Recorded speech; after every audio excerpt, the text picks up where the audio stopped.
ustedes saben, el miembro inferior está formado por el hueso de la cadera, el dorsal, por el hueso del fémur, del muslo, el fémur, por los huesos de la pierna, la tibia y el peroné, y por los huesos del pie. Y vamos a encontrar algunas articulaciones interesantes, por ejemplo, a nivel del coxal. Vamos a ver cómo el coxal se articula con el sacro, forma una articulación que se llama la sacroiliaca. Vamos a ver cómo los pubis se articulan entre sí y cómo se produce esta articulación que se llama coxofemoral.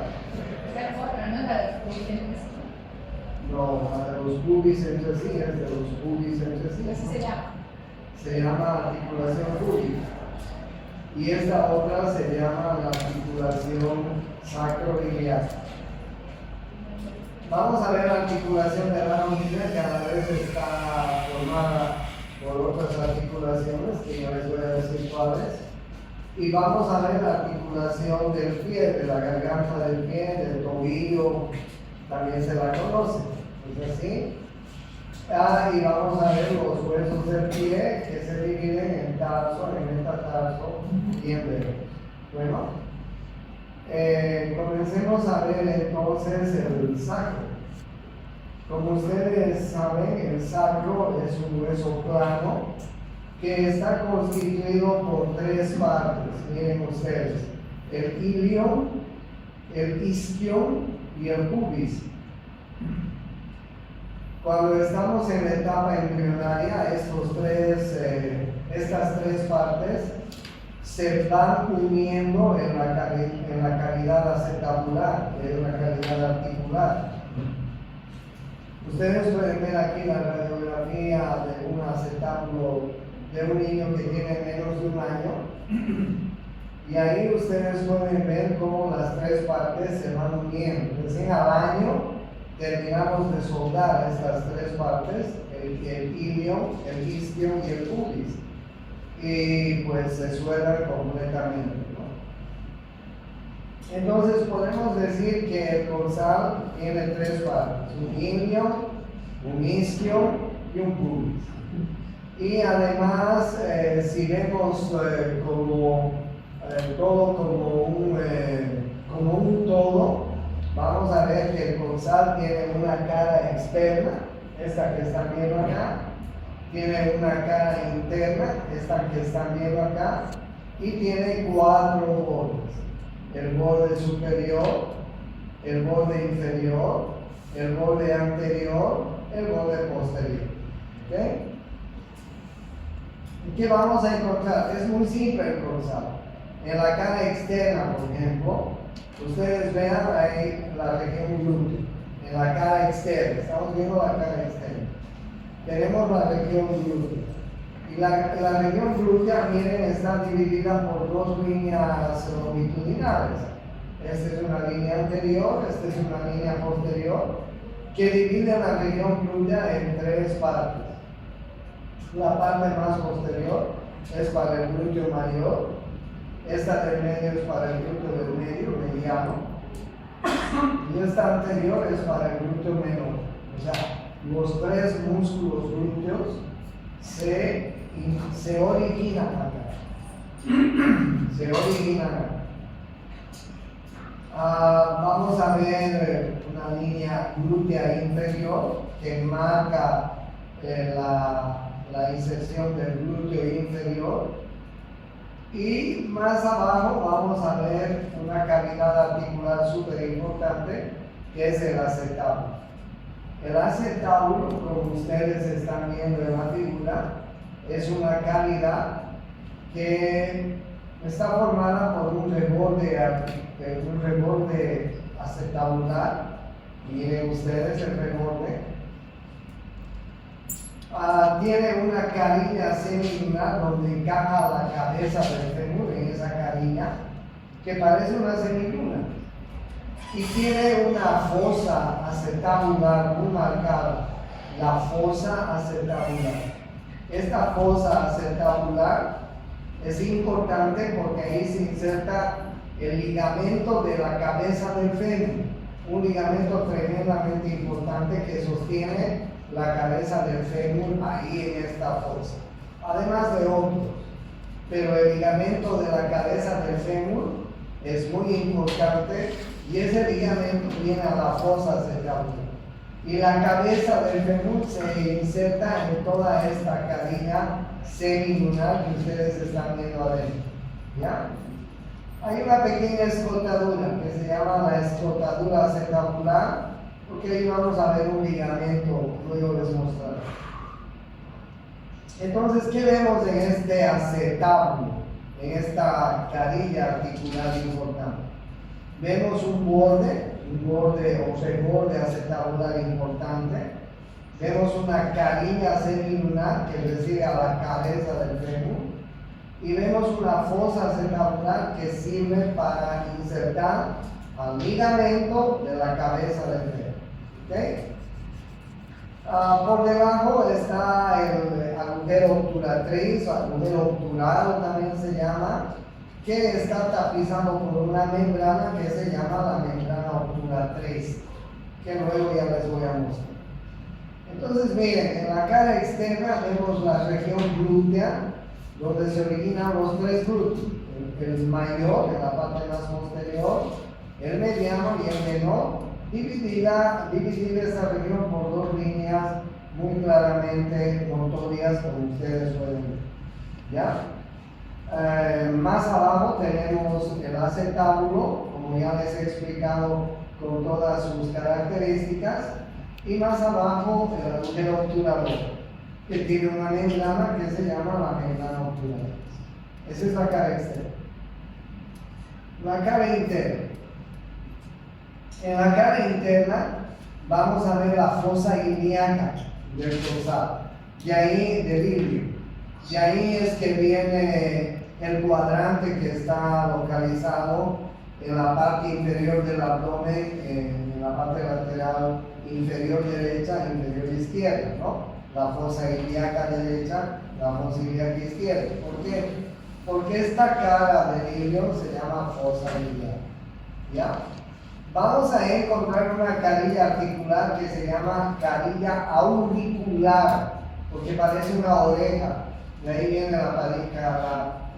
nombre de carilla auricular. Esta carilla se articula con el sacro y forma la articulación sacro-ilíaca que conforma la pelvis, ¿no?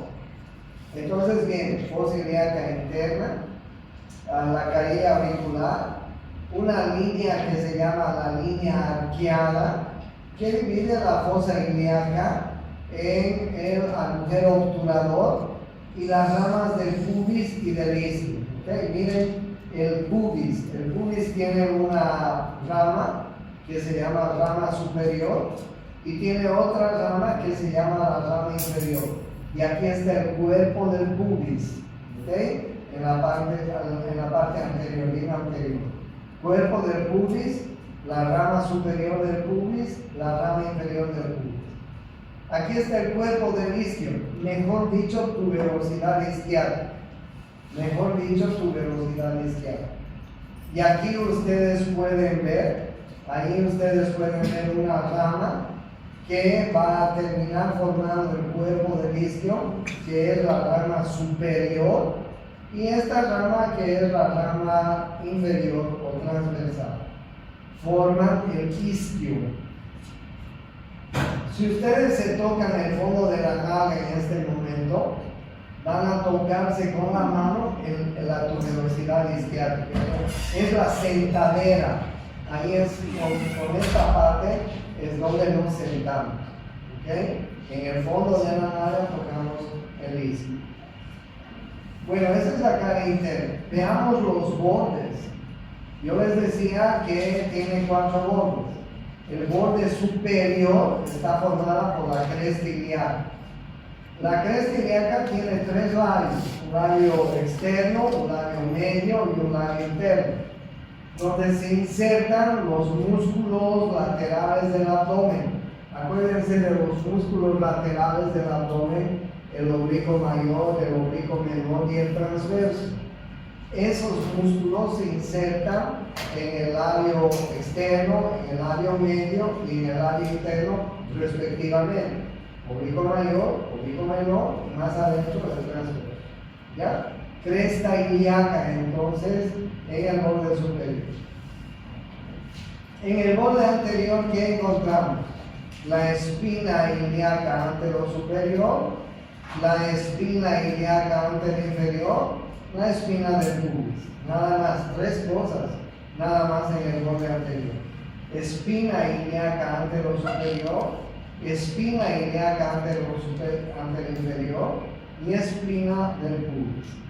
Y en la parte posterior, la espina ilíaca posterosuperior, la espina ilíaca posterior, la escotadura ciática mayor, la espina ciática, la escotadura ciática menor. ¿Ok? Después les voy a comentar que estas escotaduras se convierten en agujeros, en el agujero ciático mayor y ciático menor, pero les comento después. Por el momento nos quedamos con espina ilíaca posterior, espina ilíaca posterior, escotadura ciática mayor, espina ciática, escotadura ciática menor. ¿Okay? Y la cara inferior está formada por la rama transversa o inferior que forma la tuberosidad del isquio, la tuberosidad isquiática, la Z. ¿Okay? Es simple entonces el coxal en su cara externa, en su cara interna y en sus cuatro bordes. ¿Ya? Ustedes saben que el coxal es el músculo de la pelvis. Por atrás tiene una articulación con el sacro que se llama la articulación sacroiliaca y por adelante tiene una articulación que se llama la articulación de la sínfisis del pubis, ¿no? Y al costado tiene una articulación que se llama la articulación coxofemoral, la que va a ir a articularse con la cabeza del tronco. Bueno, entonces hay tres articulaciones. La articulación coxofemoral, ya la vamos a ver, es una articulación muy móvil, una de las más móviles. La articulación sacroiliaca es una articulación inmóvil. Y la articulación de la sínfisis del pubis es semimóvil, porque alguna vez esta articulación se tiene que abrir un poquito, sobre todo en la mujer, en el momento del parto, ¿no? Porque ustedes saben que en la mujer esto se convierte en canal del parto y cuando está saliendo la cabeza y el cuerpo del bebé, pues la sínfisis del pubis va a abrirse un poco. ¿Ok?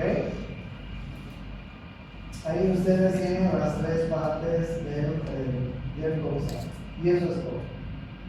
El fémur es un hueso largo que tiene una diáfisis y cuerpo y tiene dos epífisis, una epífisis proximal y una epífisis distal.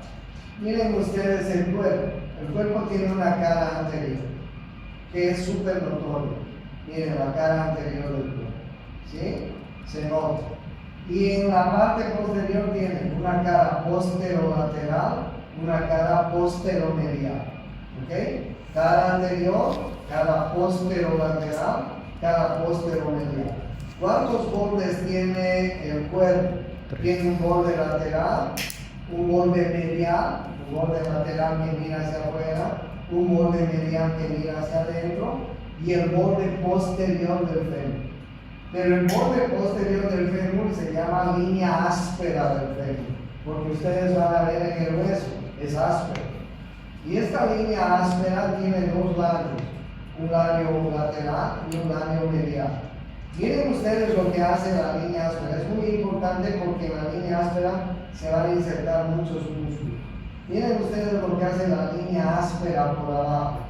Por abajo la línea áspera, el labio lateral y el labio medial se abren y van a ir a perderse en el epicóndilo lateral y en el epicóndilo medial. ¿Okay? La línea áspera con sus dos labios se bifurcan por allá abajo, miren, se bifurcan en dos y van a formar una fosa o una cara que se llama la fosa poplitea. Detrás de la rodilla nosotros formamos una fosa muy importante que se llama la fosa poplítea. Y ahí ustedes ven cómo la línea áspera con sus dos lados se ha bifurcado para abajo. Les cuento que para arriba la línea áspera se cuadrifurca, es decir, se divide en 4 líneas a la vez. Y ya les voy a explicar luego porque cada línea de estas cuatro sirve para la inserción de un músculo. Se insertan músculos que luego veremos. Ahora solamente estamos viendo osteología, vamos a ver artrología y luego vamos a ver la biología. Entonces, bien, la línea áspera del fémur, entonces por arriba se cuadrifurca, por abajo se bifurca. ¿Ya? ¿Qué pasa con la epífisis superior del fémur? La epífisis superior del fémur tiene la cabeza del fémur, que es casi una elipse completa, pero no es completa, ¿no? Ustedes ven que es el 75% de una elipse. En la cabeza del fémur, en el vértice, hay una fosita, la fosita de la cabeza del fémur, donde se origina el ligamento de la cabeza del fémur. Acuérdense que les decía que este ligamento se va a ir a articular con la fosa acetabular, ¿no es cierto? Entonces ahí tiene la fosita de la cabeza del fémur, donde vamos a encontrar un tremendo ligamento, que se llama el ligamento de la cabeza del fémur. ¿Ok?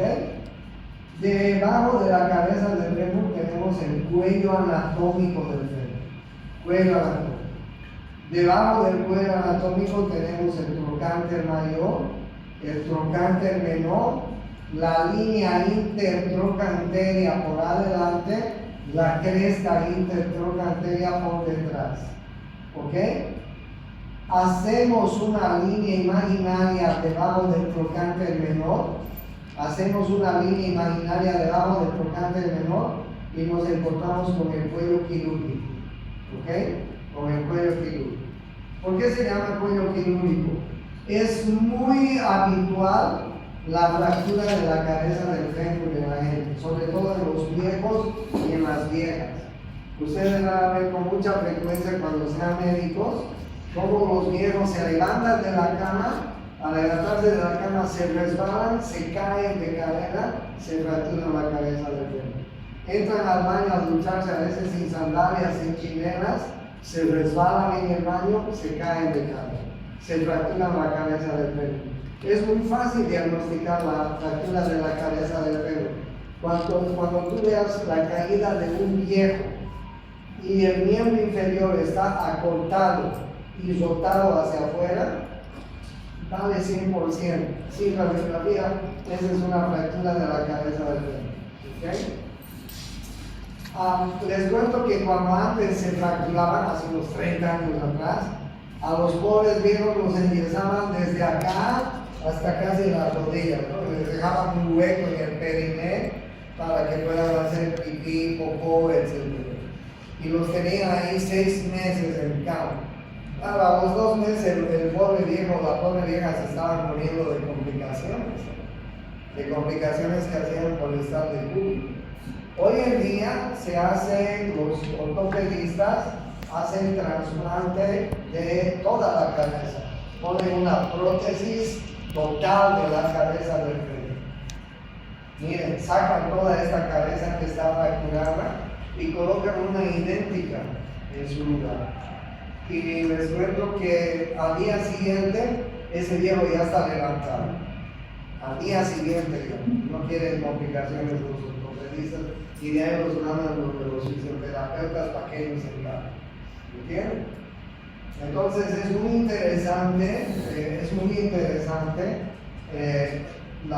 el cuello quirúrgico del fémur.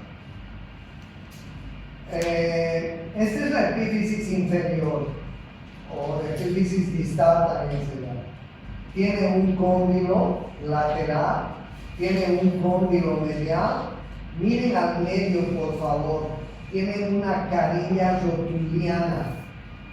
Una carilla rotuliana que tiene un canal al medio y 2 carillas a los costados. Esta carilla rotuliana sirve para articularse con la rótula. La rótula se articula con el fémur, con nadie más que con el fémur. Este es el cóndilo lateral, este es el cóndilo medial, esto por adelante es la carilla rotuliana. Por encima del cóndilo lateral está el epicóndilo lateral, por encima del cóndilo medial está el epicóndilo medial. Si vemos por detrás, miren, este es el cóndilo lateral, este es el cóndilo medial, y por atrás forman una fosa que se llama la fosa intercondylis. Ya saben ustedes cómo la línea áspera se bifurca en dos acá en esta zona, en la epífisis inferior, se bifurca en dos y terminan en los epicóndilos, lateral y medial, y forman una fosa que se llama la fosa conglia, o cara conglia. ¿Ya? No se olviden esta carilla rotuliana, porque enseguida les voy a mostrar la foto. ¿Ya? Eso es todo lo que miren ustedes, el cóndilo lateral del fémur y el cóndilo medial del fémur, por abajo, por estas caras, se van a articular con los cóndilos de la tibia, con los cóndilos lateral y medial de la tibia. ¿Ok? Les muestro. Ahí está, miren, los cóndilos del fémur, el lateral, se está articulando con el cóndilo lateral de la tibia. El cóndilo medial con el cóndilo medial de la tibia. Miren ustedes la rótula. La rótula tiene una forma de rombo, de una figura geométrica. Tiene dos bordes superiores, dos bordes inferiores. Esta cara es una cara áspera en la rótula, porque les cuento que por la parte anterior de la rótula, esto tiene el tendón del cuádriceps. Este músculo se llama cuádriceps. Y ese tendón del cuádriceps viene así, por la cara anterior de la rótula. Por eso la cara anterior de la rótula es áspera. Y un poco más abajo, el tendón se va a insertar en la tibia. Entonces por adelante ustedes vean la cara anterior y por atrás vean ustedes, tiene una pequeña cresta en el medio y dos carillas articulares para articularse con el fémur, con la carilla rotuliana del fémur que les gusta. ¿Ok? Entonces ahí se va a formar la articulación fémuro-rotuliana, aquí se va a formar la articulación fémuro-tibial, y aquí se va a formar la articulación tibio-peronea proximal. ¿Cuántas articulaciones tiene la rodilla entonces? 3. Una articulación fémuro-rotuliana, una articulación fémuro-tibial, una articulación tibio-peronea proximal. 3. ¿Ok? Bien. Y aquí está la tibia y el peroné, ¿no? No quiero apartarme, miren, el cóndilo lateral de la tibia, el cóndilo medial de la tibia. ¿Con quiénes se articulan estos cóndilos? Con los cóndilos del fémur. No se olviden que el fémur tiene cóndilo lateral y cóndilo medial también. Pero la tibia tiene unos platillos que se llaman los platillos tibiales. Y encima de estos platillos todavía vamos a ver unos cartílagos interarticulares, que en el caso de la rodilla se llaman meniscos. ¿Ok? Pero eso lo veremos después. Entonces miren, el cóndilo lateral de la tibia, el cóndilo medial de la tibia, que se articula con el cóndilo lateral del fémur, con el cóndilo lateral y medial del fémur. Y al medio hay una cresta, miren ustedes esta cresta, se llama cresta intercondilia en la tibia. Esta cresta intercondilia es súper importante, porque por adelante y por atrás de la cresta intercondilia van a abrir y nacer los ligamentos cruzados de la rodilla, que son muy importantes en la articulación de la rodilla. ¿Ok? Entonces, cóndilo lateral, cóndilo medial, platillo lateral, platillo medial, y al medio una cresta que se llama la cresta intercondilia. ¿Ok? Miren, por debajo del cóndilo lateral, del cóndilo medial y cóndilo lateral, tenemos la tuberosidad de la tibia. Por favor, tóquense toda la tuberosidad de la tibia debajo de la rodilla. Ahí se inserta el cuádriceps, ahí se inserta el tendón del cuádriceps en la tuberosidad de la tibia. Y hacia los lados, hacia el costado, hacia el lado lateral de la tibia, podemos ver una carilla articular para articularse con la carilla articular del peroné. El peroné tiene una cabeza, un cuello, ¿ok? La cabeza del peroné tiene una carilla articular que se articula con la carilla articular lateral de la tibia y forman esta articulación que se llama tibio peronea proximal o tibio peronea proximal o tibio peronea superior. ¿Okay? Entonces, en la parte anterior de la tibia está la tuberosidad de la tibia y en la parte posterior hay una línea, que es la línea del sóleo en la epífisis superior de la tibia. ¿Okay? Ahí ustedes están viendo la cabeza del fémur, el cuello del fémur, claramente no. Les cuento que la tibia y el peroné tienen cara lateral, cara medial, cara posterior. Los dos huesos. Cara lateral, cara medial y cara posterior. Los dos huesos tienen cara lateral, cara medial y cara posterior, los dos huesos. ¿Ok? Los dos huesos tienen un borde lateral, un borde medial y un borde anterior. ¿Me entienden?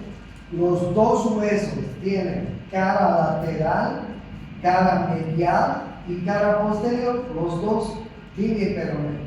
Y los dos huesos tienen los mismos bordes, un borde lateral, un borde medial y un borde anterior.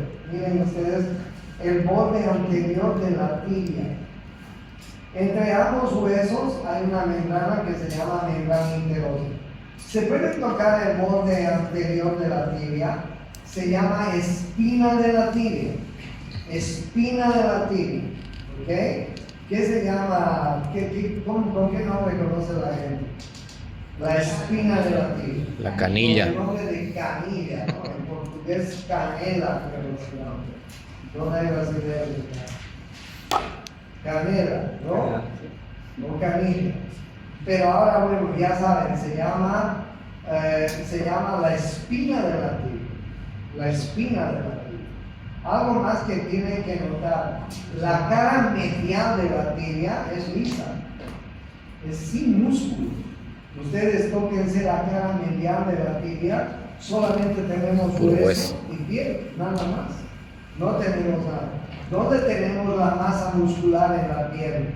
En la parte externa, en la cara lateral.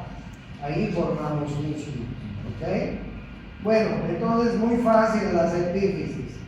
Cara lateral, cara medial, cara posterior.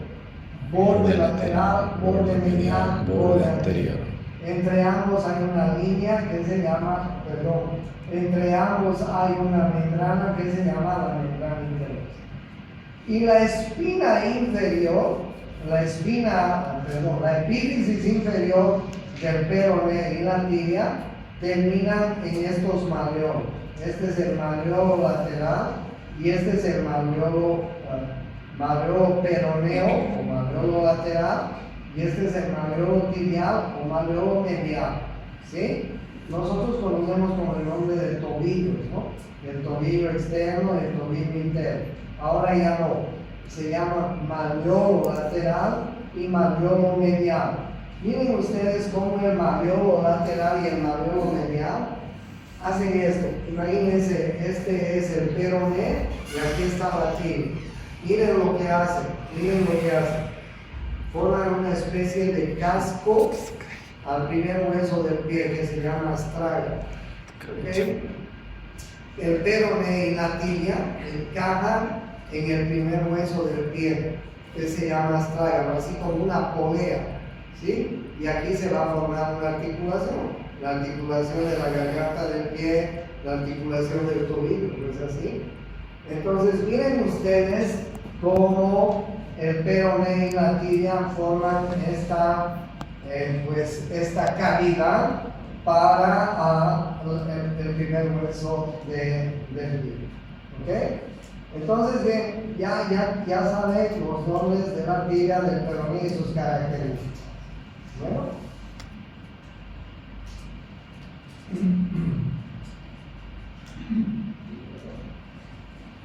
Miren, esta es la cavidad que forma, ¿ya? Esta es la cavidad que forma. ¿Y con quién se articula? Con el primer hueso del pie. El primer hueso. El pie se forma, se llama así: tarso, metatarso y dedos, ¿no? El tarso, chicos, tiene dos hileras. La primera hilera del tarso se llama astrágalo y debajo del astrágalo calcáneo. Enseguida les voy a mostrar. Se llama la hilera del tarso, se llama el hueso navicular y el cuboides. La segunda hilera se llama hueso navicular y cuboides. Y la tercera hilera están los huesos cuneiformes. No me fijé que se estaba descargando.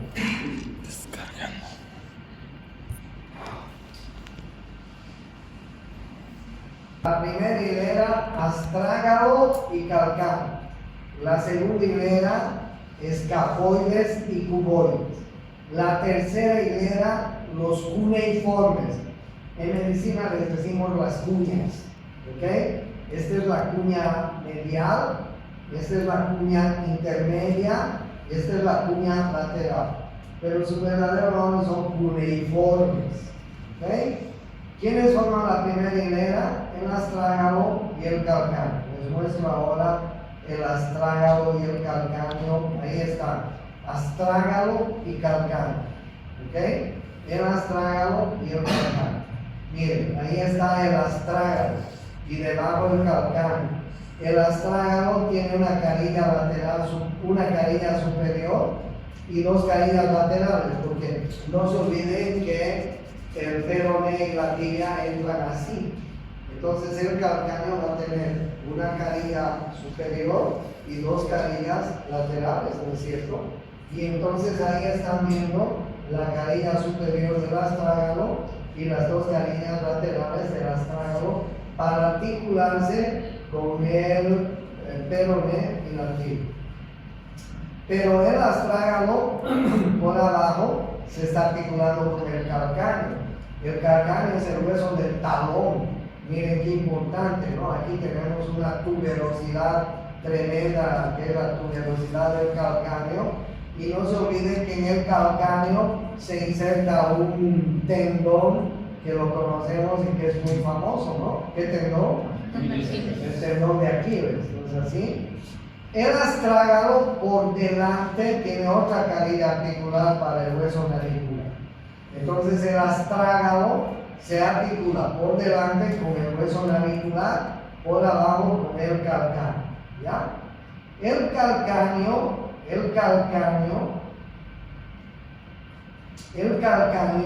se está articulando por delante con el cuboides, por arriba con el astrágalo, ya saben. ¿Ok? Miren, con el cuboides. Calcáneo con el cuboides.